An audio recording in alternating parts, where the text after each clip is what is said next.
Good morning. I'm Trayon White, Councilmember Ward 8, Chair of the Committee on Recreation, Library, and Youth Affairs. Today is Wednesday, November the 15th, 2023, and we are meeting remotely using the Zoom platform. The time is now 11:03 a.m. I'm calling to order this public hearing on the following bills. B25-0133, the Weekend Equal Access to Swimming Amendment Act of 2023. Bill B25-0199, the Department of Park and Recreation Program Priority Registration Act of 2023. The first bill, B25-0133, the Weekend Equal Access to Swimming Amendment Act of 2023, was introduced by Council members Janice Lewis George and co-introduced by Council members Nadeau, Parker, Allen, Bonds, Robert White, Pinto, and Fruman. The purpose of this legislation is to require that the Director of the Department of Parks and Recs provide equivalent morning, evening, and weekend hours of public operation in a public-owned indoor aquatic facilities. There are currently 12 indoor pools and 23 outdoor pools. While all the outdoor pools maintain hours on both days of the weekend, this is not true for indoor pools. Even during the fall and winter sessions when outdoor pools are closed. Of the 12 pools, 2 are currently closed temporarily. 1 is not open to the public, and 6 are closed on Sundays, including 3 which are also closed on Saturdays. This leaves all DC residents with just 3 indoor pools to utilize on Sundays throughout the year: Berry Farm, Deanwood, and Tacoma. In addition, all pools that are open on Saturdays close at 5 p.m. This legislation seeks to ensure that all publicly owned indoor pool and aquatic facilities in addition are open year-round to the public at least one weekend per year. One weekday, per year. One weekend per year. With that being said, I look forward to hearing from the witnesses today. We have, if I call a panel of witnesses, they will be promoted from the audience to being on the panel. All public witnesses appearing on their own behalf will be allowed a minimum of 3 minutes to testify. Public witnesses who are in an advisory neighborhood commission role or in an organization or in a official capacity will be allowed at 5 minutes. Today we have Commissioner Aaron Palmer, 4B02, Leslie Smalls, and Nicola Nabel Juris.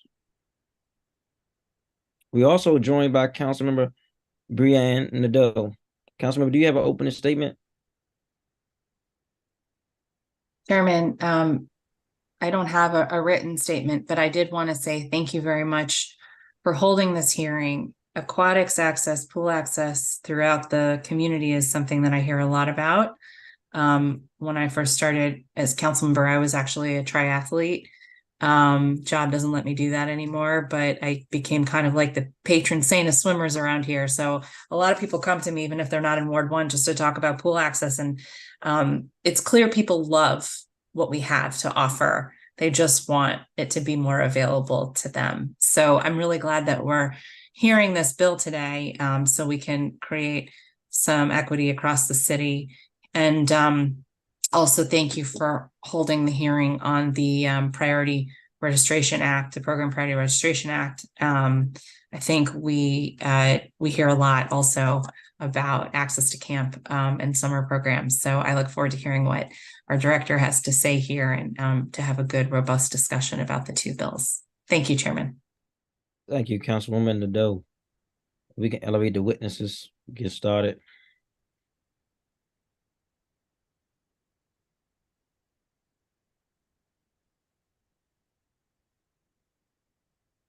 Ms. Palmer, you can go right ahead while we're waiting for everyone else to join in. Thank you so much. Thank you, Councilmember White, Chair of the Committee on Recreation, Libraries, and Youth Affairs, Councilmember Nadeau, as well as the other committee members and staff for taking the time to hear from the public during today's hearing that includes discussion about public swimming pool access. My name is Erin Palmer. I'm a resident of Ward 4, Advisory Neighborhood Commissioner for Single Member District 4B02 in Tacoma, and Vice Chair of Advisory Neighborhood Commission 4B. As commissioner, I've worked over several years to address the issue of inclusive and accessible public spaces, including for our youth. Advisory Neighborhood Commission 4B has continually recognized the importance of recreation facilities as critical foundations for our community that too often are distributed and maintained across the city in an inequitable manner. As noted by the Commission, robust recreation facilities and programming promote community safety, among other benefits. Most recently, in our draft 2023 annual report, which we will be voting on next week, the Commission has highlighted the importance of public spaces, including public pools, for teenagers, and that there are very few places where teenagers are welcomed and treated with dignity. We, as a commission, love our public pools and love the programming around them. Programming like Late Night Drip is an amazing success story for how we keep teenagers engaged in a healthy and safe way. We want more resources, more hours, and overall more access for our public pools, both indoor and outdoor. In September of this year, our commission unanimously approved Resolution 4B25-0932, calling for extended outdoor public pool season and hours. While that resolution relates specifically to outdoor pools, the spirit of the commission's advocacy aligns with the Weekend Equal Access to Swimming Amendment Act under consideration today, which would ensure all public indoor pools are open year-round to the public at least one weekend day per week. In our resolution, we called for the District Department of Parks and Recreation to plan and prepare for an extended outdoor pool season that recognizes and responds to increasing temperatures due to climate change and the need for, quote, cool spaces throughout the district. We also called for the District Department of Parks and Recreation to expressly address equity considerations, including specifically the heat sensitivity exposure index, in extending its outdoor pool season to ensure outdoor pool availability directly responds to socioeconomic and health variables. And finally, we called for other DC government agencies like the District Department of Energy and Environment to work public pools into their climate and sustainability plans. Each of these considerations applies to extended availability of both indoor and outdoor public pools. The Commission is hopeful this committee will publish the District Department of Parks and Recreation's performance oversight documents for years in which that information is not currently available, with the goal of understanding what is necessary to extend the district's public pool season and ensuring transparency and public understanding. In closing, thank you for considering efforts to extend indoor pool hours, and I hope they are successful. I also hope they are part of a larger effort to expand pool hours and accessibility more broadly, recognizing need due to climate change, considering socioeconomic and health variables, and to maximize community engagement and violence prevention. We can and should make the most of these amazing community serving spaces. Thank you for your time and consideration. Thank you, Commissioner, and always for your advocacy. Jump back in a few. Ms. Nicola, neighbor jurist.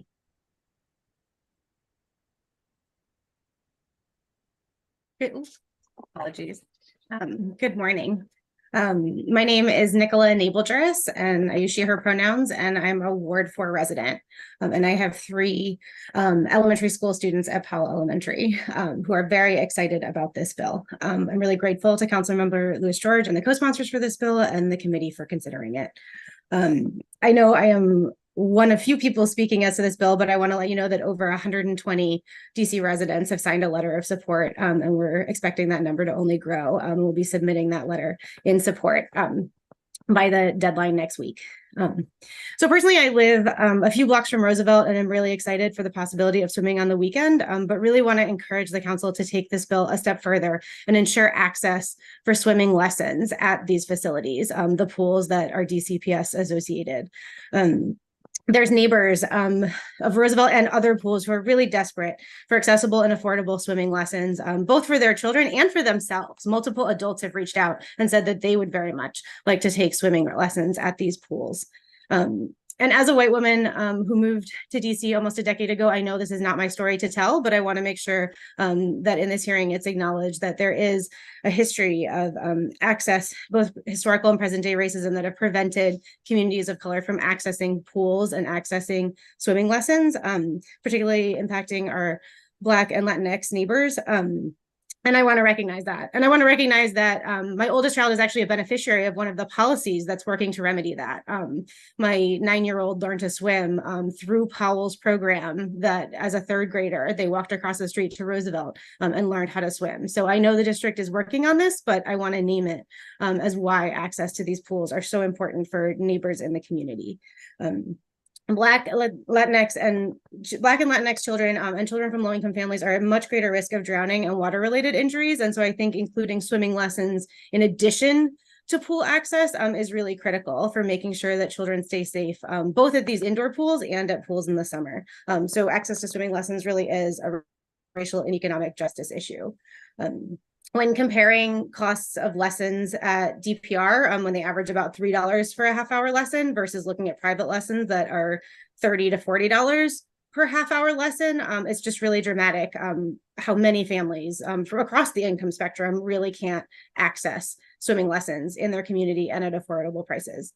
So yeah, I just want to encourage the council to support this bill and really consider taking it a step further to ensure that these pools have swimming lessons available at them in addition to being open on the weekends. Thank you.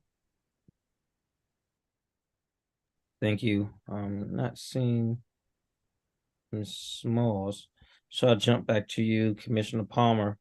Can you detail your discussion around year-round swimming within your ANC? Yeah, Meaning- with regard to the indoor pool.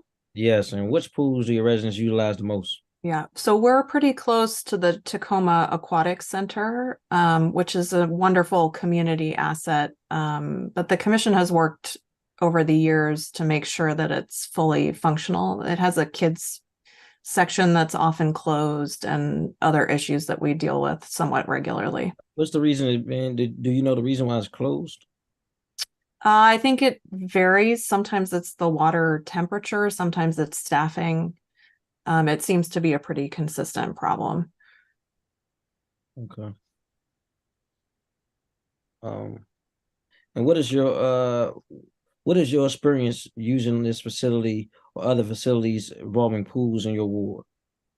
We love the pool. There's something very joyful about the fact that anyone and everyone is welcome there. And we see that both with regard to the pool and the playground.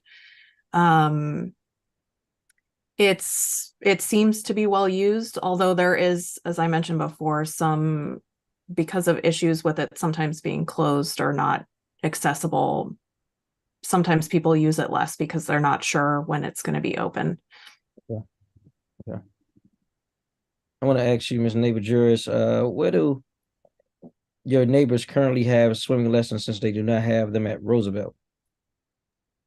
So options that I've heard people do are commuting to Columbia Heights to the private gym that offers, it's called Safe Splash. It offers it at the Washington Sports Club. That's a private option. Doing it through the JCC is an option that I've heard folks access. There's the variety of DPR lessons, but that would require going to Tacoma Aquatic Center, to Turkey Thicket. We're getting in cars to drive to pools when we can walk 2 blocks to a pool in our neighborhood.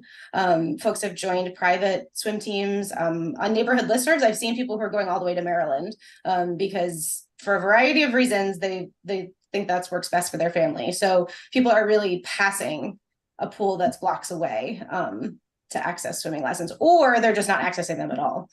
Okay. I know one of the things I observed, I was at Stant Elementary 2 days ago, and one of the kids said they do swim lessons at Baloo. And so I do know they have started swimming at utilizing the rec school relationship, which I'm proud of. And you spoke about the POWS program. How did you learn about the POWS program, and how do you think that's coming?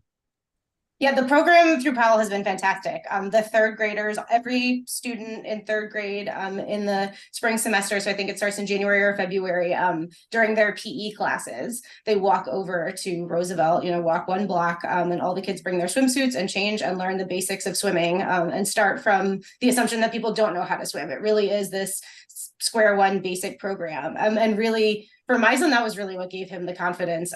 We had been trying various private lessons and feeling like, because we couldn't access the DPR lessons. But I feel like the program through Powell was actually the most effective, where he understood, like, how do I breathe? How do I do strokes?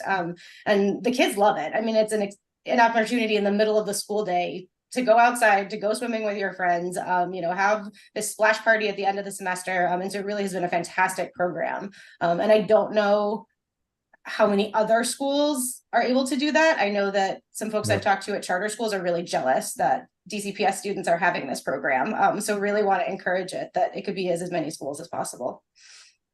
Got you. I know there's a Ready to Swim program at DPR. Didn't know if you guys were familiar with this or no. So we're trying to do some asset mapping about which schools and which pools are closer to what communities that I need the most. And I'm hearing a sentiment that we only have a few that are open, and those that are open, people get a good feel from them. But it's those that are not open, and people have to travel longer. And some days that they're not open, they have to travel longer to access swim lessons, just access the pool in general. So I'm gonna digress for a second. I'm gonna swing over to Councilmember Brianna Doe if she has any questions or comments. I don't. This was really helpful. Thank you, Chairman. All right. Thank you, guys. Appreciate your advocacy and additional bills or thoughts about how we should do even better. Thank you.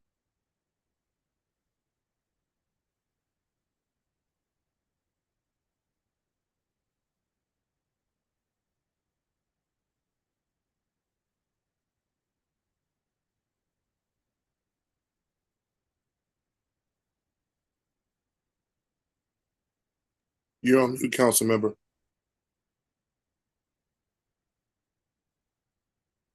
Wow, I was saying some really powerful things. All right. Thank you, Kyle.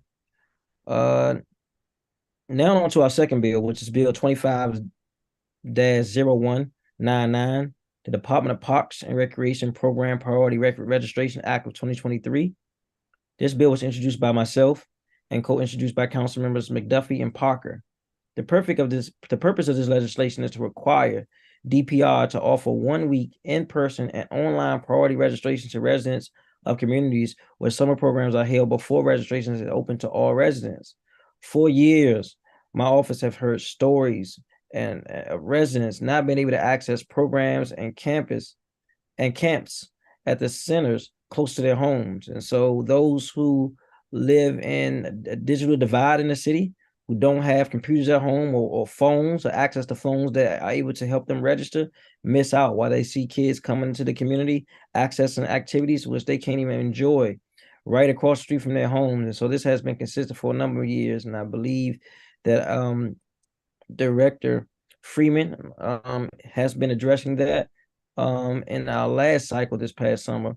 But many would simply avoid utilizing another facility, thus not accessing those camps throughout the summer. And so this is a concern for us. There's often a major digital divide. The residents can't apply for programs. And there's issues with trying to find the waiver for the programs that we've heard.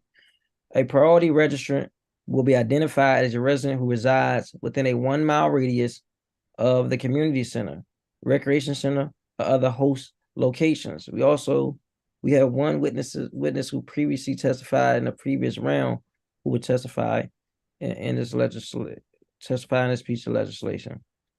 Cal, if you give me clarity of who that witness is, because I don't see them on this list. Ms. Nabel Juris will testify to this bill. Okay, there it is. I think it may be me repeatedly. Thank you. So just for your record, my name is Nicola Nabel Juris, she, her pronouns, and I live in Ward 4. I want to say thank you so much for sponsoring this bill, Councilmember White, because I think it's so important. I know this is something people constantly talk about in our community. To give a tangible example, when I tried to register for swimming lessons last spring, I was number 1,481 in the queue, which speaks to the need and the interest in all of the programming that DPR is doing. We're really enthusiastic about recreation and summer camps and all of those things. So just saying that in part, it speaks to the demand. But I had the luxury of having a partner who also was trying to register online at the same time and still was only able to register one child out of my 3 children. So can appreciate the struggles people are going through. I want to acknowledge that the reality is people who have the financial means to pay for recreation or pay for childcare, people who have the technology access, people who have the time to sit midday and sign up, and the people who have the transportation to travel across the city will find recreation programming, will find childcare. They have the resources to get there.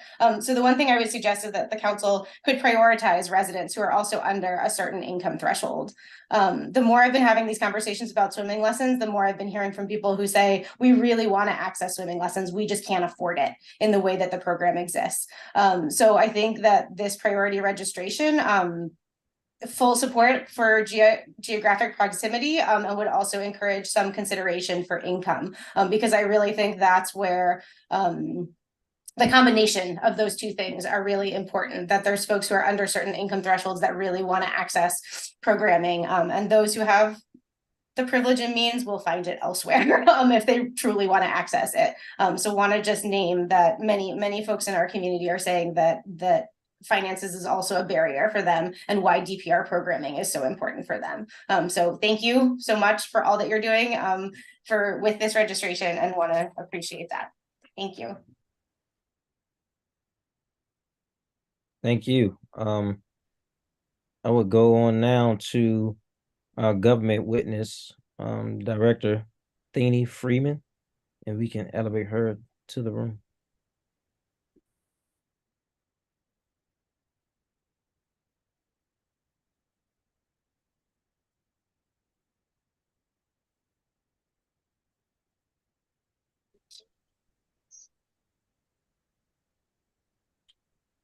Are you all able to hear me? Yes. Can you enable screen share for Danielle Evening? All right. While we're working on that, Director, we're gonna start by swearing you in. This is a practice of this office to swear in all government witnesses. Do you swear or affirm that the testimony you're about to give today is the truth and nothing but the truth? Your computer is muted.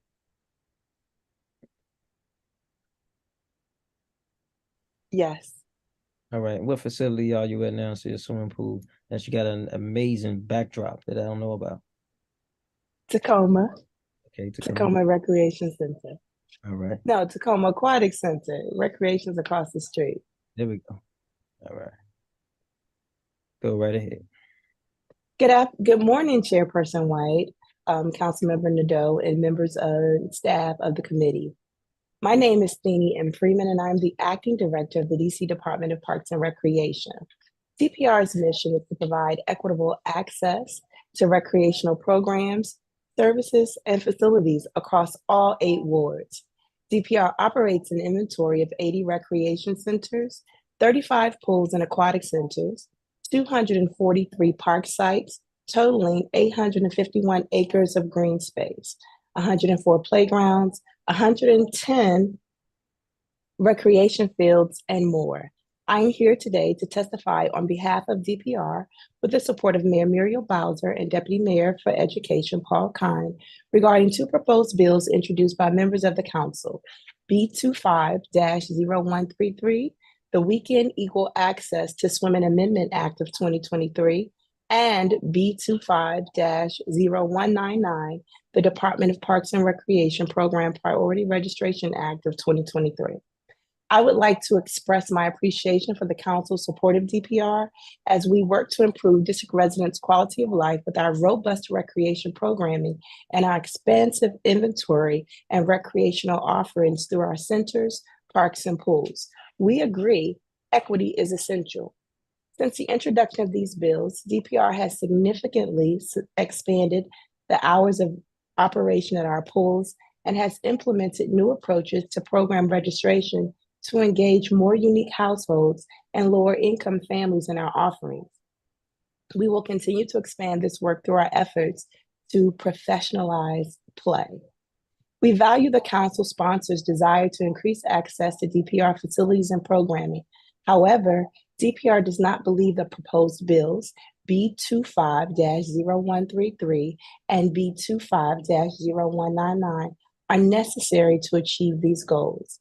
During my testimony, I will showcase how DPR is delivering equitable access to aquatics facilities, as well as ensuring equitable access to recreation programs, including for residents who live closest to our recreation facilities.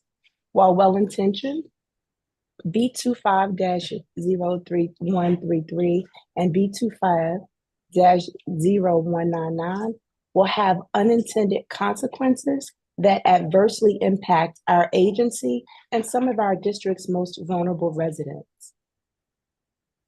B25-0133, a little bit more, the impact of the COVID-19 pandemic on DPR operations. The Weekend Equal Access to Swimming Act of 2023, I would like to first provide a brief overview of how the COVID-19 pandemic impacted DPR's operation to offer some helpful context. In March 2020, DPR closed its facilities, as did most government agencies, in conjunction with the public health emergency. DPR was one of the first agencies to safely bring back in-person public services with lap lane reservations at indoor pools starting in October of 2020.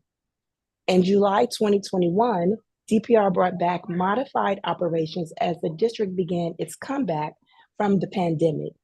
Still, DPR did not return to full-scale operations at its recreation centers and pools until March of 2023. We understand that this phased approach to operations contributed to frustration among community members seeking access to many of our aquatic facilities. However, DPR has since expanded weekday and weekend hours at our recreation and aquatic centers, thanks to the hard work of our DPR staff and support from Mayor Bowser. In 2023, DPR experienced a 34% increase in indoor pool visits for nearly a total of 80,000 additional residents. DPR's current indoor aquatic operations, currently provide at least one weekend operations at all of our indoor aquatic facilities, including Marie Reed, located in Ward 1, Tacoma, where I am presently seated, in Ward 4, Turkey Thicket, located in Ward 5, Rumsey in Ward 6, Deanwood, located in Ward 7, and Berry Farm, located in Ward 8. DPR also provides Saturday and Sunday operations at 2 pools east of the river, Deanwood and Berry Farm, as well as at Tacoma. In addition, we have 2 facilities with upcoming and active capital construction projects that we anticipate operating for public use later this fiscal year: Wilson Aquatic Center and the Joy Evans Therapeutic Center. As you may be aware, the B25-0133 requires a DPR director to ensure all publicly owned facilities, indoor facilities in the district, are open year-round to the public at least one weekend per week. DPR already provides this service at our pools. The bill would also require DPR to provide public access and dictate operational hours for indoor pools that belong to DC Public Schools, including Ballou High School, Cardozo Education Campus, Dunbar High School, Roosevelt High School, and H.D. Woodson High School.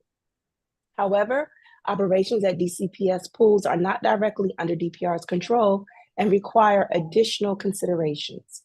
Historically, DPR has provided public access to DCPS pools in response to community needs without a sustained model for staffing and support. Coming out of the COVID-19 pandemic, DPR has refocused its operational footprint to ensure the most efficient use of resources.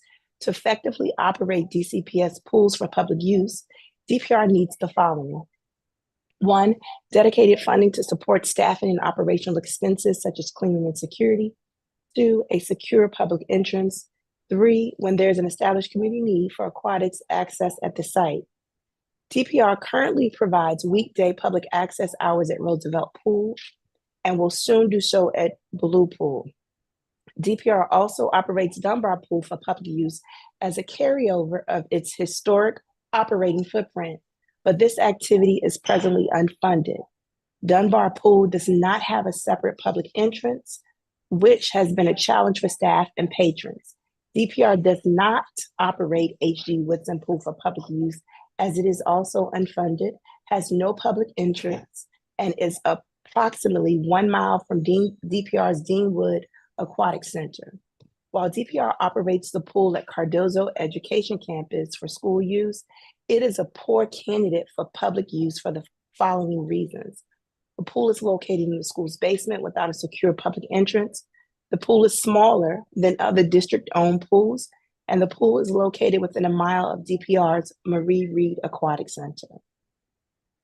DPR is open to providing public access at DCPS pools when it makes the most sense and funding is available to do so safely.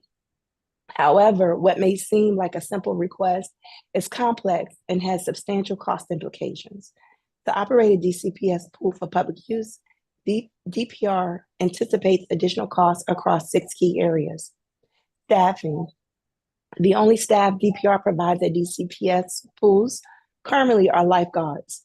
Their responsibility is to ensure the safety of individuals using the pool. Hold on, please.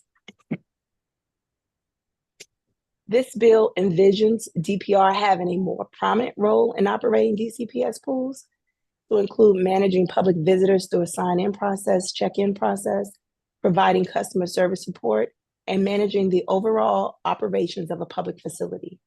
For each DCPS aquatics facility that DPR operates under the parameters of this legislation, we anticipate that DPR would require up to an additional 14 staff with an additional estimated cost of up to $1 million per site, depending on current staffing levels. Security. Providing public access to DCPS facilities on the weekends and during the summer when schools do not have staff on site creates a need for increased security support. We anticipate it will cost additional $25,000 per site to provide 1 day of public access per week based on the cost of recent security services on DPR property for a period of 8 hours. In addition to security personnel, we must also consider security infrastructure investments, such as additional cameras, lighting, and door locks. 3, cleaning. As some of you know, providing public use to DCPS pools creates an additional cleaning burden that can prove challenging to the existing school custodial staff. DPR continues working with our DGS partners and DCPS partners on this issue to offer additional contracted cleaning support. We anticipate $80,000 in annual cleaning costs for each DCPS pool operating under the bill's requirement based on the cost of recent cleaning contractual services for Roosevelt Pool. 4, capital investments. As mentioned, the bill would require DPR to provide public access at Cardozo Education Campus, which needs the physical infrastructure to provide safe, secure, and ADA compliant access. In recent years, we've seen capital investments made at DCPS schools before introducing public access. For example, installing public entrances at Roosevelt and Baloo pools cost $2 million and $500,000 respectively. Given the age and configuration of the Cardozo Education Campus, we anticipate the capital construction needs will be even more costly. In addition, H.D. Woodson and Dunbar Pool do not have dedicated public entrances, posing additional security challenges. 5, maintenance. DPR partners with DGS to provide maintenance services at all of our recreation facilities, including indoor and outdoor pools. With increased public use, we anticipate a greater need for routine maintenance and repairs due to wear and tear, which also comes at a cost. 6, information technology. DPR requires a baseline IT infrastructure to operate our recreation facilities, which enables us to implement our sign-in system to monitor usage effectively. Operating DCPS sites for public use requires an investment of DPR's IT infrastructure system. Beyond costs, there are 2 main challenges that B25-0133 would create. The first challenge is that the bill takes authority away from DPR, the executive agency charged with operating a comprehensive recreation program for the district, and hinders our ability to use our expertise, knowledge of best practices, community needs, and usage data to make vital decisions about our operational footprint and limited staffing resources. Second, the bill makes no distinction between DPR and DCPS pool operations. While it may seem minor, functional differences exist between DPR and DCPS owned pools. DCPS staff do not operate schools on the weekends during the school year. During the summer, when school is not in session, schools often perform deep cleanings and long-term maintenance projects. This bill does not consider the need of our partners at DCPS and DGS, and as a result, would create administrative, staffing, security, and other operational burdens. In closing, the Weekend Equal Access to Swimming Amendment Act of 2023 increases operational costs and challenges without consideration of the aquatics programs and services DPR already offers to the public. Additionally, the bill does not provide information about what should happen during weekend hours. Question: is the legislation's goal to provide more open access to swim, more DPR classes, or to allow organizations and individuals to permit the space for structured aquatics programming? We believe our existing operational footprint is the best approach for meeting the aquatics facilities access and programming needs of the district.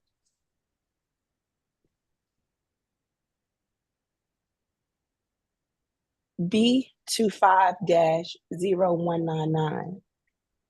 The Department of Parks and Recreation Program Priority Registration Act of 2023. Next, I'd like to discuss B25-0199.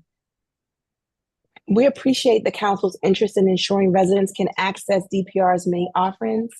As you know, DPR's mission is to provide equitable access to recreation programs. We deliver on this mission using various strategies. Before getting into those details, let me take a moment to acknowledge that DPR's recreation facilities serve as a safe space and hub for programs and activities for their immediate surrounding communities. At DPR, our staff are embedded part of the communities we serve, and we design programs, events, and opportunities for our local communities in mind. At the same time, I want to make sure that I'm clear that DPR serves all district residents. Still, while an individual may travel across town to participate in a DPR program, most participants live near the facility where their programming takes place. When we dig into our program registration data, we see that the majority of program registrants live in the immediately surrounding zip codes of the site where the programming occurs. In addition, the nature of DPR's inventory is such that some smaller facilities may have a more local draw, while other larger facilities may have a regional or district-wide reach. Many of our DPR sites offer unique specialty programs such as culinary arts, radio broadcasting, esports, sewing, pottery, fencing, and more. We also have some facilities specializing in particular activity. For example, Banneker Recreation Center is dedicated to sports, health, and fitness. Langdon Recreation Center is now our gymnastics hub, and the Harrison Recreation Center was launched and is now our arts hub. In the case of our specialty programs and centers, a geographic or neighborhood-specific approach to registration would deny equitable access to these unique resources. I'd also like to mention that the Southeast Tennis and Learning Center is unique to tennis. We appreciate the bill's attempt to look at our alternative models for program registration. In March 2023, DPR implemented the first ever lottery system for summer camps, which increased the number of unique participants by 31% and the total enrollments by 33%. Through the lottery implementation, we considered equity in every step of the way. We went to wait lists when slots became available due to cancellations. And when wait lists were exhausted, we first offered spaces to our reduced rate families.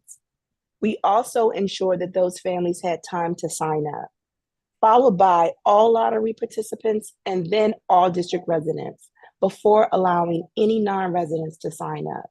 We also expanded equitable access to summer camps by increasing the number of households participating in our reduced rate program by 183%, from just 300 households in 2022 to over 850 households in 2023. We also see a value in in-person and alternative forms of program registration. In the summer of 2023, DPR also enrolled 400 youth in our week-long sleepaway camp hosted at Camp Riverview in Southern Maryland. Registration for this free sleepaway camp was conducted entirely in person, with live signups at the Marvin Gaye Recreation Center, Hillcrest Recreation Center, Arboretum Recreation Center, Berry Farm Recreation Center, as well as drop-off application locations at Douglas Community Center, Parkview Community Center, Woody Ward Community Center, Fairby Hope Community Center, and Lederer Community Garden. I would like to now discuss the costs, challenges, and some unintended consequences of B25-0199. Throughout a given year, DPR offers thousands of recreation programs to our residents.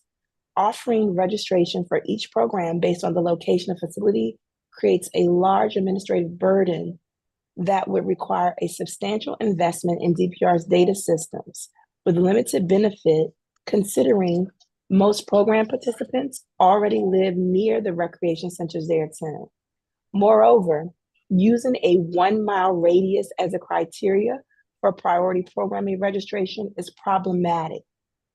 Some residents will receive priority access at multiple recreation centers, while other residents will receive priority access at none.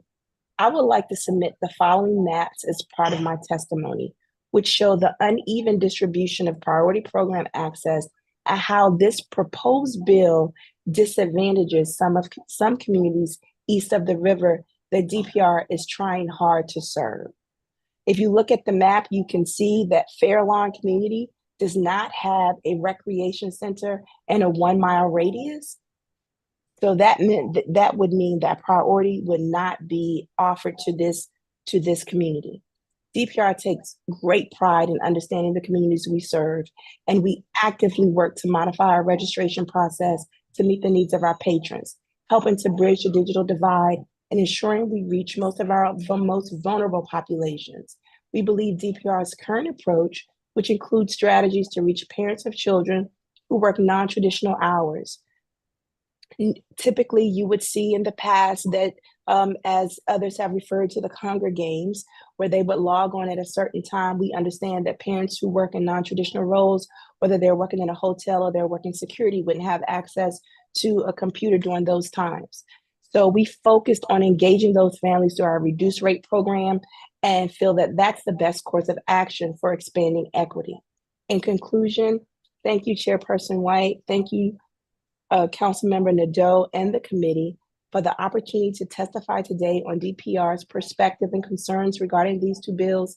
We look forward to our efforts to continue and expand equitable access to recreation programs and facilities, and I am available to answer any questions that you may have.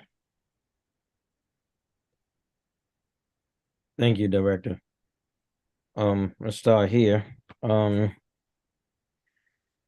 You stated that DPR is not funding to open up HD Woodson. I think you listed Dunbar pool as well for public use, but it's funded. I know it's funded for Blue High School's pool. Can you estimate how much it would cost to open up HD Woodson's pool and also Dunbar pool if you have that? So currently we were funded at approximately $900,000 for Blue. And so our projections seem to be the same. And what does that $900,000 do for Blue? It covers the cost of staffing. It covers the cost. It does not cover, it only covers the cost of staffing. How many staffing? 14. There's extensive discussion about this morning, as you heard, about schools and youth access and pools and lessons. Do you have a number of how many schools currently use pools for programming? I know that DCPS has the third graders where they are busing them to our pool. So the partnership is with the third graders. And my understanding, it's all of the third graders that share our pools on different days. All right. In your testimony, you discussed the cost of installing public entrances at DCPS high schools, or the lack of, as well as discussing the revamping the ADA requirements for some of them to be open to the public. This may be a question for DGS, but how can you build a pool at high school? This is a question for DGS. We are concerned with ADA accessibility, not just at the pools, at the recs, but across the city. Some of the issues, some of these buildings are old. I'm not sure if that's true for some of our DPR facilities that are in question. So we wanted to do some analysis on where we are missing in some of these locations and what can be done that's cost efficient but effective to allow people who do have disabilities or barriers to entry or use facilities to use them. So we'll be looking at that. It was also stated that DCPS pools that operate DPR operates see significantly fewer visitors than traditional DPR pools. Do you know why that is? You're saying the DCPS pools that we operate have significantly fewer visitors than the DPR pools. Is that the question? Yep. So I think it's a number of factors. When the hours of operation, is there public access? So when you think about a Roosevelt, when Tacoma is not too far. So I think it's I can't say why the public chooses to go to one facility over another. We don't necessarily collect that data in that way as to say what can we do to increase visibility at DCPS pools. Okay, and I know you are collecting some data. You mentioned a statistic in your chart. I believe it said that the amount of children who are free and reduced lunch using pools have went up 183%. How do you measure who is free and reduced lunch and collecting that data? So we don't use free and reduced lunch. What we did, we offered our reduced rate. We have our own free and reduced, we don't use free and reduced lunch. We have our own reduced rate model based on income size, family size, and we offered it to our community. It's always been around. What I attribute the increase in 183% is how we went out and socialized it. We actually went to the communities and we said to parents, hey, summer camp is coming up. What are some of the barriers to getting you and your child enrolled in summer camp? How can we mitigate some of those barriers? So if it meant, okay, I have 4 children and camp is $200 a week and I can't afford it. Well, do you know that you qualify for a reduced rate? These are the documents that you need to provide so that you can have a reduced rate. And then we actually set the parents up with an appointment. We did in person. We went to the sites that we used Octo's digital divide map, and we went to those communities where we know that families don't have a lot of computer access, and we helped those families in person register for the reduced rate. And once they did that, we also allowed them to have a payment plan. So if you signed your child up for camp, and I think the lottery opened in April, we understand it may have been a lot when you got notice on April 18th, depending on where your funding operates in the month. That may be a lot to ask you to pay a large amount for 4 children at the end of the month when funds are typically low for some families. So we gave family extensions. We did not take away their spot, and we worked with them. Some families had payment plans and were able to pay for their children's camp slots over the course of the summer. Got it. And I know that I think it was 2 years ago, don't quote me on that. I was in Washington Highland, Furby Hope area, and parents were saying they could not find where to get the, I guess, reduced price for summer camp or waiver for summer camp on the website. Have you heard that? Is that new? Absolutely. Okay. I heard it. That was one of the things when I came over, and those were one of the concerns that I heard. I not only heard it from the parents, we heard it from the ANC commissioners. And so our response to that was how we reinvented our reduced rate. Our lottery system allowed a more equitable access to programming, so it wasn't on a first come, first serve. We made sure that everyone was in the system and had an opportunity to apply for a slot or to select or to indicate that there was a need for a slot, regardless of income. In the past, you had to log on at a certain time. Once you logged on, you had to immediately pay. If you didn't immediately pay, then you would lose that opportunity because the clock would start. It's just like buying Beyonce tickets. So as soon as you get in there in the portal, the clock starts to tick. With the approach that we did this year, we didn't put that pressure on families because we understood everyone can't pay at that moment. But that doesn't mean that the desire or the need for children to be in programs that in the summer didn't exist. Thank you. I just want to caution you, there are individuals behind you walking around in the pool. We should give them a heads up there. They know, Yeah. they've all been told that they were, Maybe they want to show their summer bodies. I don't know what's going on. they've all been told. Okay. You spoke about unintended consequences for the Weekend Swimming Act, for lack of better words, and you said that you increased you expanded weekday and weekend hours. Can you and I think you also said there was an 80,000 person rise in utilization. Can you explain what those hours were versus and what those hours are, and if additional staff was used?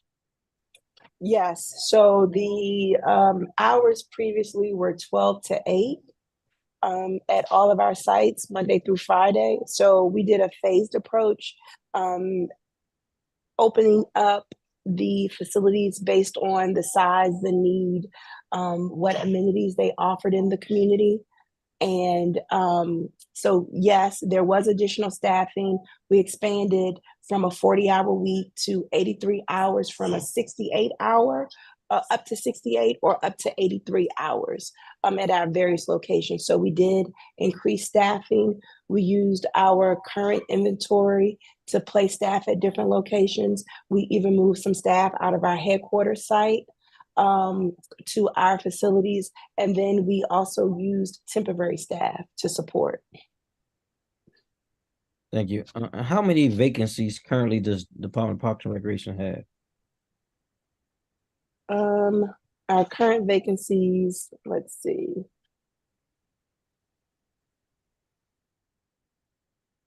In aquatics, we currently have 47.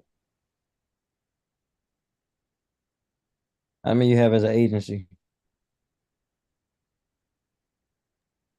I will get back to you on that. Okay.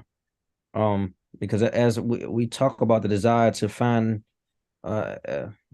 equitable, reasonable accommodation for this bill, once we go through this whole mock-up phase, we have to figure out what works and what doesn't work. And when I hear you saying unintended consequences, I know that far too many times that happens. And so we want to be able to, thank you, Councilmember Nadeau, I see you. We want to be able to work with the agency to deal with some of that on the front end. And so I want to make sure we, in anticipation for this bill passing, that we work on getting this other staff that is not hired. We are in the beginning of a fiscal year, and so that'll be very critical. So we won't be scrambling at the end trying to get people trained and ready to get into the DPR culture and ready to go. I wanted to ask you, I'm over my time, so I'll try to jump back in the next round. Councilmember Nadeau. I'm not in a hurry, so if you need to keep going, it's okay. Okay, great. I did want to ask, you talked about specifics about expanding You spoke about security, lighting, door locks. How much are you anticipating, or have you all calculated how much insecurity if this expansion happens? So we have not, but I will say to you that one of the challenges with Blue, and although the funding is there for staffing, why Blue isn't currently open, there's the path is not well lit. And of course, you know, with daylight saving times. So it is absolutely pitch black right now. So we're working with DGS to get the area lit so that it is safe for residents to enter the facility. Right now, there are no lights where the entrance was placed. Did I hear So you say that's blue? an, Sorry, go ahead. yes, you did hear me say Blue. You said blue is not open? No, it's not. So there were operational challenges. We just got the business license to operate yesterday. DOH cleared Blue yesterday, and we're working now to have lighting installed because the pathway where the pool, where the door was installed, is completely pitch black. And so it's just not safe at this time, and we're working to mitigate that. But staffing has been hired and all the operational and administrative stuff has been done. Okay, and what about cameras? That's another cost that was unfunded, and we're working with DGS to see where we can pull resources from to have all of those amenities put there. Thank you. If I may, Councilman Nadeau, one more question as relates to this. Director, you spoke to DPR and DGS and DCPS and its relationship. How has that been building as we talk about this bill and how we get, because historically, I grew up in Washington, D.C. We had most of our recs were connected to schools. And when we went to the schools, even when the schools were closed, we accessed our recreation centers. It is my desire that we rebuild that. And I know you've been steadfast and communicate. I know you on several messages with several principals in Ward 8 trying to foster this relationship as we shifted some leadership in DCPS and DGS. How do you anticipate moving this along with the other counterparts in other agencies? You know, that's a great point. I speak with Principal Hayth. We've been working with him at Blue as he shifted from Anacostia. We've spoken with leadership at Anacostia. I speak to the chancellor as well as the superintendent about how equity and access in aquatics is a nationwide issue and how actually DC is at the forefront. There are different ideas that we have floated to help mitigate some of the challenges with aquatics and exposing youth to aquatics. I'm really happy about this partnership with third graders. I was at my beloved Berry Farms yesterday and saw the Stand Elementary third graders. And DC is just at the forefront of ensuring that. So I continue that. I speak with Director Hunter at DGS. All of us speak constantly about how we can improve services to district residents and ensure that we're solving for issues that come up. All right, thank you, Councilwoman Nadeau. Thank you very much. Appreciate the testimony. Okay, so you can see I'm coming to us from a virtual version of the Cardoza pool. I'm not live like you, Director, but you know, it's the school day, so can't just bust in there. Anyway, there's a few questions that I have. So one of the things, Director, that you testified on was that indoor pool access is determined based on response to community needs. And I want to understand how DPR is defining and measuring demand on pool access. That's a great question. So community needs and as the pool goes. So we have the limited access at Roosevelt, some hours at Dunbar. We hear from the community, but we also have limitations in working with the school. Okay, so it does sound like we don't have a very empirical measurement on demand right now. What's the master plan for if we're not? How does that relate to demand if we don't have a strong measurement of it? I would push back on we don't have a strong measurement. I think community needs comes in different ways, right? Yes, we have individuals who advocate for services in communities near them. But that's in all of our system. That's across the board. Everyone has a desire to have more of the current offerings. So I wouldn't agree that we don't have a strong measurement of what the community needs. I think when you think about the pools and current access, or when you think about, the proximity to a location, is there a pool close to me? Do I access it? When we look at the data, how many visits do we have at these locations?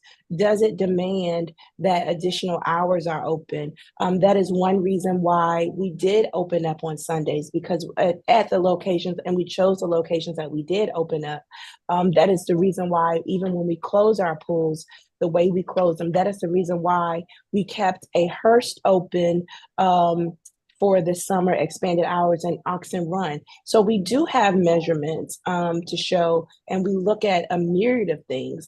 We can open up, but if no one's coming, then what happens? I got you. So what areas of the district are you seeing indicate the need for more indoor pools? I think that's subjective.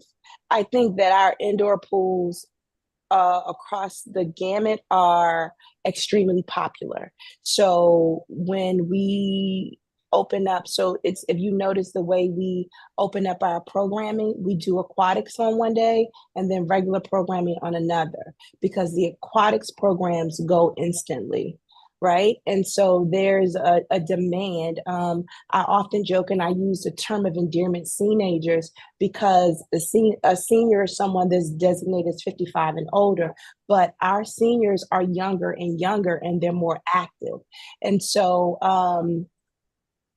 I would say that in all areas, it's one of the things, if you build it, they will come. And I have not seen that there's been low enrollment in any of our aquatics programs.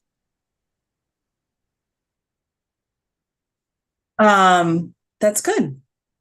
Just thinking just more generally about hours and opening and how you determine the demand for those and where you think we need more, where you're seeing the demand around the city on those.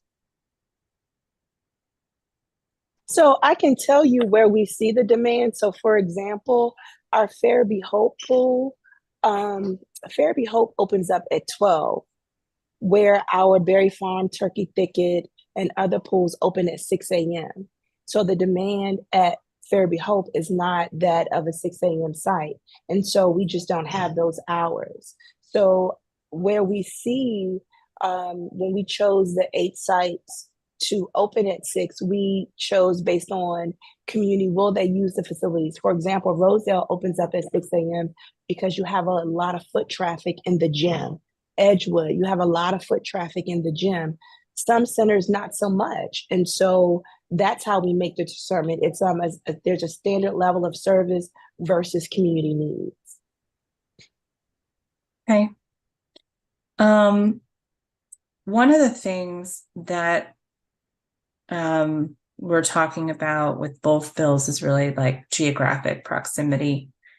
One of the challenges that we always have in Ward 1, and I saw there was some testimony about this with regard to Cardozo Pool, is when we talk about things geographically without factoring in density, it sort of gives a place like Ward 1 the raw end of the deal, because we're very dense, we're very small, and so that may mean that everyone lives within 1 mile, but that does not mean that there are enough facilities for everybody that lives in that area. So I'm making the point just to ask that be part of the way that the agency is thinking about facilities, because it's something we find, and it's not just with DPR facilities, we deal with this sort of geographic distance measurement not really aligning with the density of the ward in a number of different city services. So with Cardozo Pool, I thank you for being more specific than we've had in the past with regard to some of the challenges. I know you've been here a very long time in the city, so I probably don't have to give you much of this history, but for some folks who are newer, there was a promise when the school was redesigned, modernized, and the council member at that time had secured extra funding to make sure the pool got renovated, that it would reopen to the public in 2014. There was even like news coverage, the pool's coming, it's going to be reopened. But then in 2015, there was an announcement that it wasn't in the budget to open it. And it seems like, I don't know who dropped the ball on that, but here we are this many years later. And people who were around then and worked really hard to get that funding in the budget to get it renovated are still pretty burnt up that they can't access the pool. So I would ask if we could set aside the 1 mile argument when talking about Cardozo and focus more in on operating costs. There's a few, well, I've never really been convinced about the need to spend more to make it accessible, because, and maybe we just need to go walk it together, because I always thought that the 13th Street entrance could get the public to the pool without having to compromise school security. Have you already done that? If not, we could go together. I have, but we can also go together. Okay. I tell there's always a different lens and a different set of eyes. You may see something that I do not, and I may see something that you do not. I'd like to also share, I know that you made mention of Ward 1, but I'd like to share that this bill, the 0199 bill, adversely impacts Ward 8, because the Fairlawn community does not have a recreation center in a mile radius. And so while, to your point, Ward 1 may seemingly have recreation centers within a mile, there's a community across the city that does not. And so this bill would still allow Ward 1 residents preference to something versus the Ward 8 residents who would not have any preference at all. I had a question about that, because the map that you threw up showed a 1 mile walk shed, and the bill was actually a 1 mile radius, which are different. So I want to make sure that we have the right maps when we're talking about this. I hear you on that. I just want to make sure we're all that what the council has proposed is the same data that you're working with.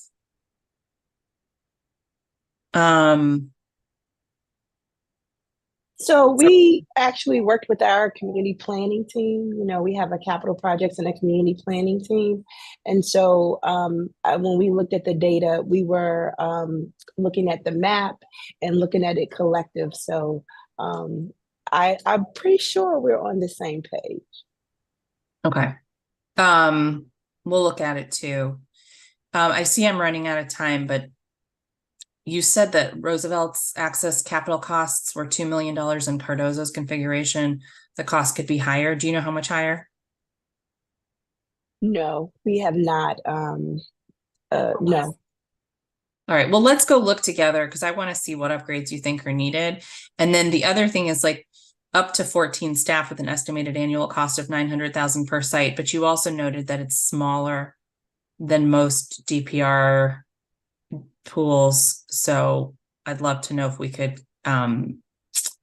hone in on that number too.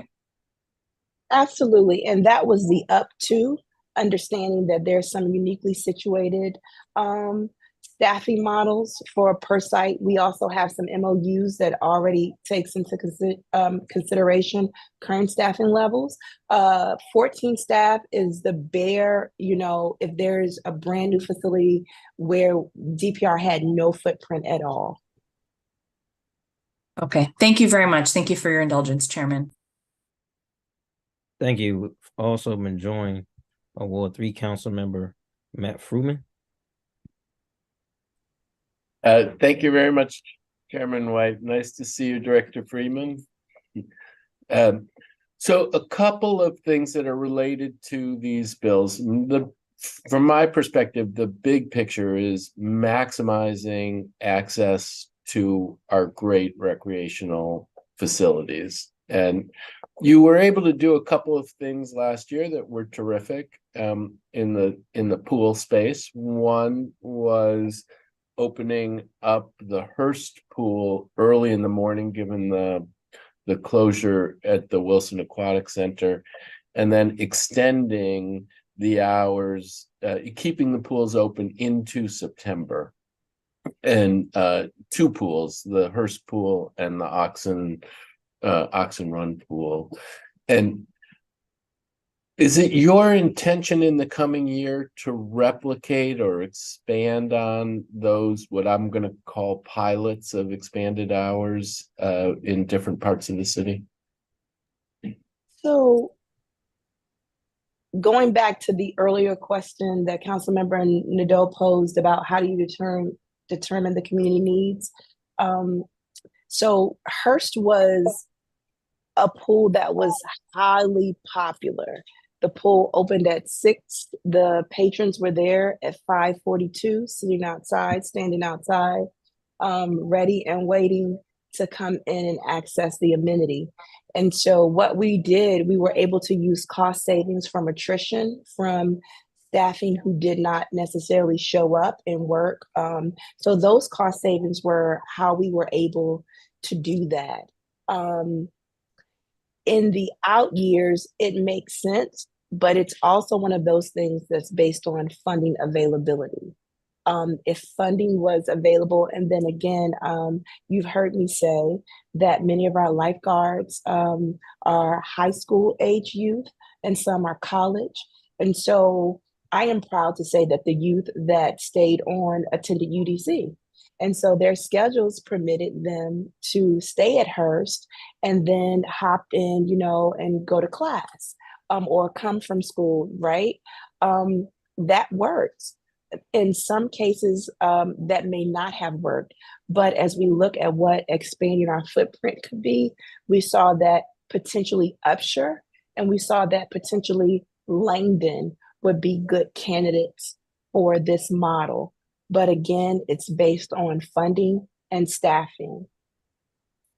I'm really glad to hear that, because I think that it was great at Hearst and really, really an excellent innovation. I was glad to see that it was done at a pool in Ward 8 at the same time. And I do think it is important. Equity is a focus of the proposed bills. And I do think it is important that it not just be in one part of the city where we do this. It used to be when East Potomac Park Pool was in place, it stayed open even into November, and it was a great, asset for everyone. We don't have that now. Councilmember? Yeah. If you recall, when you made the request of me to consider Hearst, I told you that I would not do it if I could not keep a pool east of the river open. Well, right? I completely support you in that. And I support you in the idea that when you talk about the Upshur pool, and I think, did you say Langley pool? And then I would assume a pool east of the river, keeping all of them open deeper into the fall because it's hot out there still. I think it is an important thing, and I would want to support you not just at Hearst, but in those places as well. So, and I was just reminiscing about the East Potomac Park Pool, which was a great asset that we've lost. when you think about the loss of the East Potomac Park pool, is it on the radar screen, not necessarily to replace it there, but to have another pool that would be like that someplace central in the city that would be accessible to lots of folks? So we have considered, as you know, the NPS landscape is in our daily conversation of what could come into the district's inventory and what we could do with those things once in the district's inventory. The team here often references what it was like at East Potomac Park and having a heated outdoor pool. And so I hear your concerns, and I do not have a definitive answer for you today, other than the district is steadfast in working in how we can be better partners with NPS in some of this underutilized space. Well, again, super glad to hear about that. So thank you very much. So I got two things so far that I'm really glad to hear about. Now I want to do tic-tac-toe. So the Wilson Aquatic Center. I've gotten two emails this morning about the Wilson Aquatic Center wanting clarity, and how much I would like to have clarity. I know that there are challenges. I know that you can't say I promise by this date, but I hope that you saw the email that I sent you with the kind of message that I would like to go out to the community with. And it would be great if you and Director Hunter could take a look at that. And if there are things that you think, no, that's a little too far over your skis, let me know. But I want to be, and I want you to be, and I want to be as clear as possible with the community about what to expect. The biggest picture of what I think people have to expect is that the pool is not going to reopen until the HVAC system is replaced and other repairs are done. That the HVAC system is on order, and the HVAC system is expected to arrive by, and that's X, expected to arrive, and then it will take on the order of so much time for it to be installed. And so people shouldn't expect it to open before a certain date, and it may take even a little longer still. But whatever that story is, I want to be saying, I want us all to be in alignment and providing an accurate picture to the community, because they've waited a long time. Every time we've talked about this, I acknowledge the really heroic work you did. You tried to keep it open. You went to great lengths to keep it open. It worked for as long as it could. Then it didn't. Now you've made a decision about what you want to do. None of it is intended as a criticism, except we got to give people clarity. Help me do that. I appreciate that, and that's fair. I do understand that part of the challenge, and we speak to our DGS partners about it all the time, is putting out information that's not appropriately, what's the word? Completely accurate or halfway accurate. And so the hemming and the hawing, of course, it happens in construction, and not being able to give you the full picture that will best answer or solve for the anticipated questions. What I can tell you today is that the contractor has completely taken over the site. The pool is completely drained, and hopefully we will have a more definitive timeline for you in the next week or two. And so Director Hunter and I understand how important this is to not just your community, but the district as a whole, to the schools who also use the facility. So we are well aware of the challenge, and we want to close the gap. We just don't want to give you any misinformation or overpromise and underdeliver. And we understand that that the frustrations are real, and we're trying to work to mitigate them the best way that we can. So I'm glad to hear the contractor is in there. I'm hoping that the contractor is using this window to do as many other things inside of the building that they can address during this closure. That's terrific.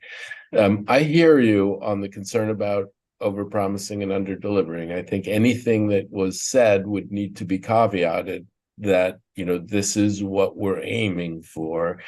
And if something doesn't happen, then it was caveated and can be explained. The delivery took longer than we expected. There was a complication in the installation, but right now there's no information, and so we don't want the perfect to be the enemy of the good.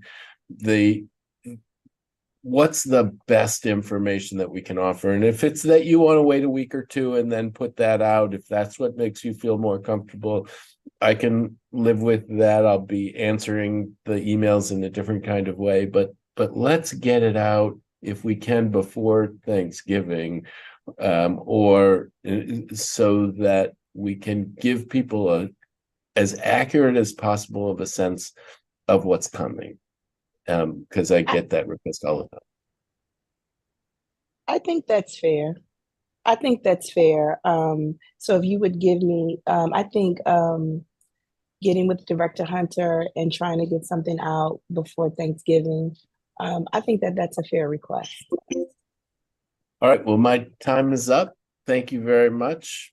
And let's, to the extent that we're talking about swimming, let's make as much swimming possible for as many DC residents in all corners of the city as possible. Thanks. Thank you, Councilmember Fruman. Thank you, Director. Have additional questions for round two. I'll try to get straight to them. With the breakdown enrollment by ward, there were 757 listed as blank for tracking purposes. Can we ensure that the ward information is mandatory questions during the application process?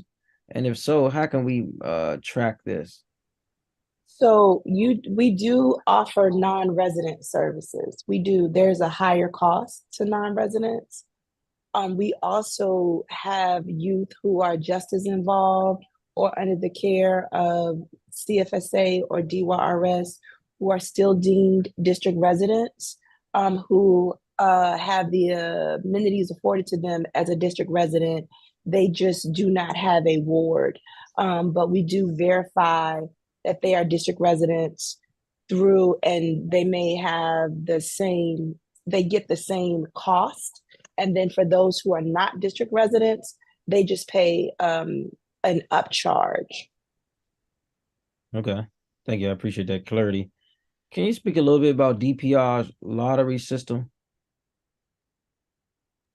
Sure. So we launched our lottery system, and the way our approach to the lottery system, it wasn't okay. You sign on and you jump in the lottery. So what happened? Families had an opportunity. I think it was a 4-week period to say, I am interested in registering for summer camp.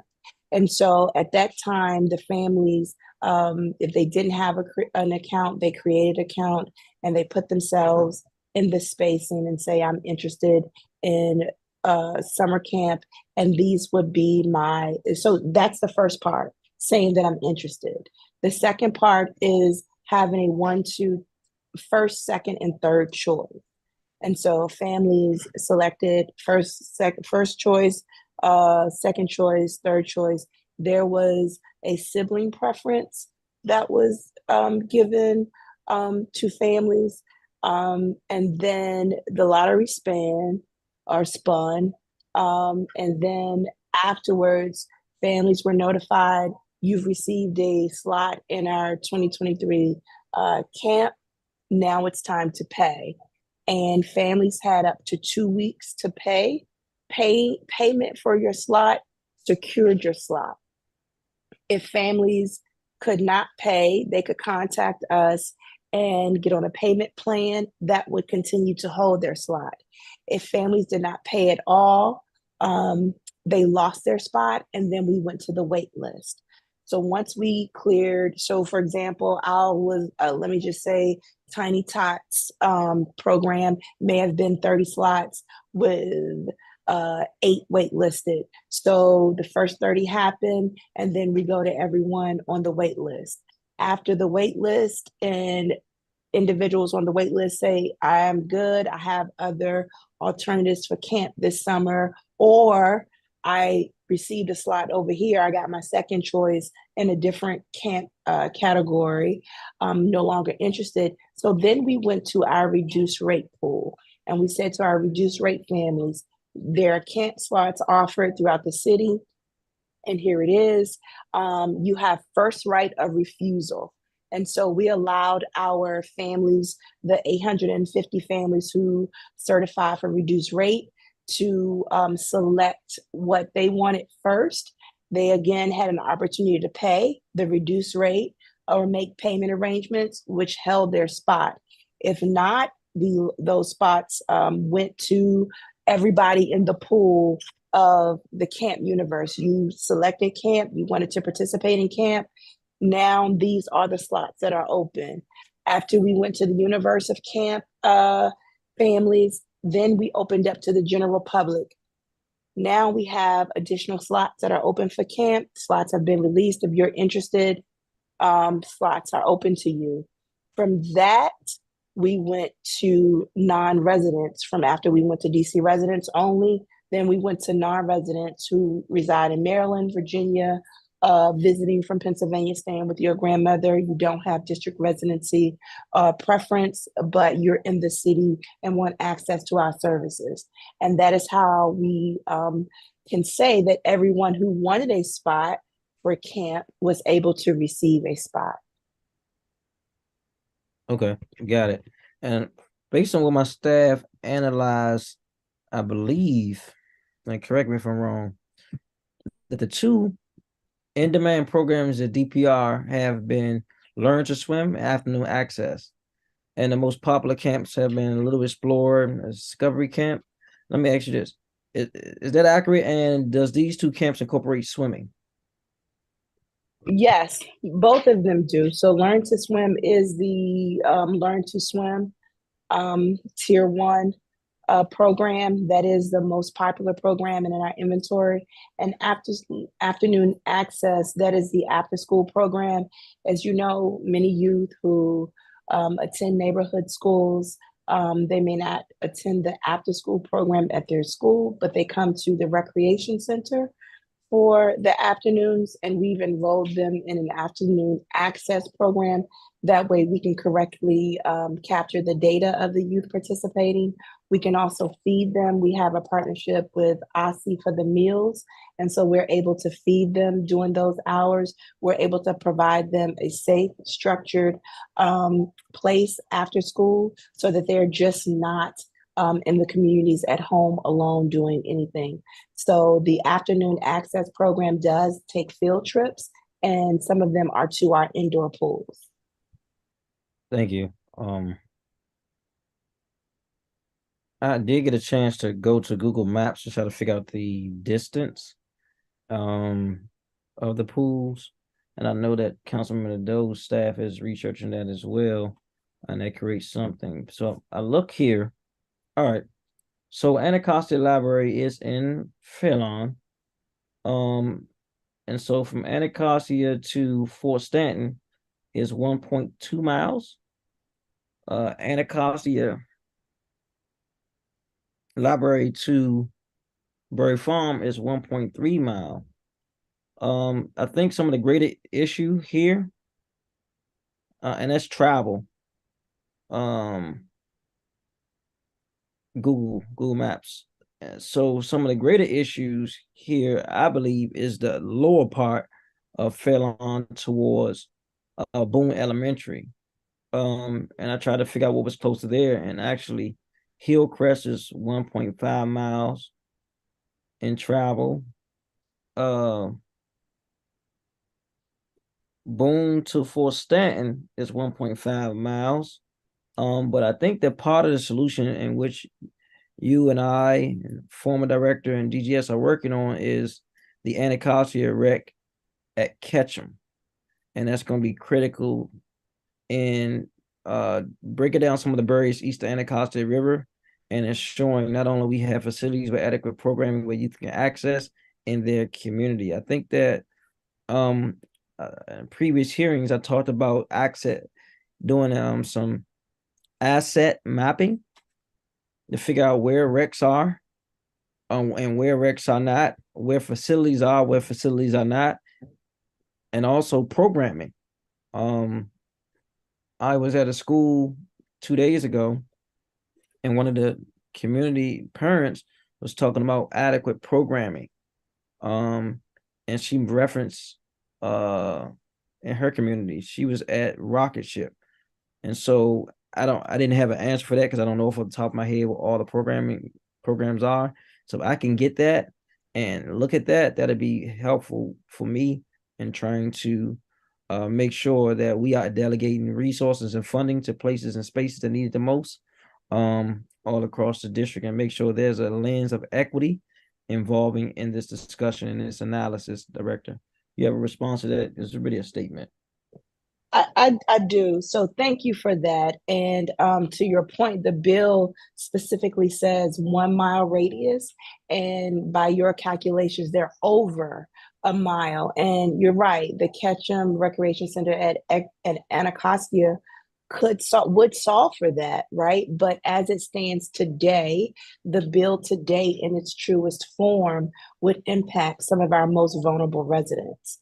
So that was the point that I was making when you say 1 mile radiance to programs. And I think that's a challenge. And then for some of our more specialty programs, whether it's SETLC or whether it's our esports program, esports in particular for our tweens, where we notice a huge drop in participation from the 11 to 13, which I think we can all agree it's a demographic that needs us most. Those esports locations are Turkey Thicket, Raymond, and Deanwood. And so would we say, with this, the recreations or the families that live closest to that would have access to that, but those may not be the youth who really need us the most right now. Got it. And we will look at it again and make sure this bill lands, because based on the map that I'm looking at now, this is Google, it seems to me that they are in a 1 mile radius. Now, as you know, when you travel, you gotta go down the street, up the street, around the street. But if I was able to get in a helicopter in miles, or not be able to go through the streets, I'll get it to be within that mile radius. And so we will, because wording is important, especially in laws. And so we will analyze that and make sure we address those inadequacies in this legislation, any legislation, to make sure we convey that with my other colleagues who have to get it out of committee. Director, you have any more comments? I thank you. Thank you and your committee for the intentionality for both of these bills. I think that they're done with the right intent and in the spirit of ensuring that there's equitable access. I am proud to say that DC, we are the forefront. We just recently presented at the National Recreation and Parks Association on how to build equity and access to aquatics programs. When I say it is a nationwide crisis, jurisdictions are contacting us every day. How do we get around hair issues for African American youth? How do we teach them how to swim? How do we get them over the fear of being in the water that have been passed down from generations and generations? So I appreciate that. We've recently launched an internal program called Bridging the Gap. And Bridging the Gap happens when the pools are closed. We close at 9 p.m., but from 9 to 10 p.m., we're teaching DPR staff how to swim. So DPR staff who's been at the agency for 30 years are now learning to swim for the first time. And so we're just proud of the investments in that. And I also can appreciate having families who need us the most regarding summer camps participate. There are families who have resources and have options. There are some families where we are the only option, and we're a great one at that. And so we want to make sure that people who need us the most have access to us. So I appreciate the spirit in which both of the bills were introduced. Thank you, Director. As a final note to this hearing, if anyone could not testify, would like to testify to be included in official public record, you can email us at the Committee of Recreation, Library, Youth Affairs at RYA@dccouncil.gov. The official record will close Tuesday, November the 21st at 5:30 p.m. It is now 12:39 p.m. And this hearing is adjourned. Have a blessed and safe day.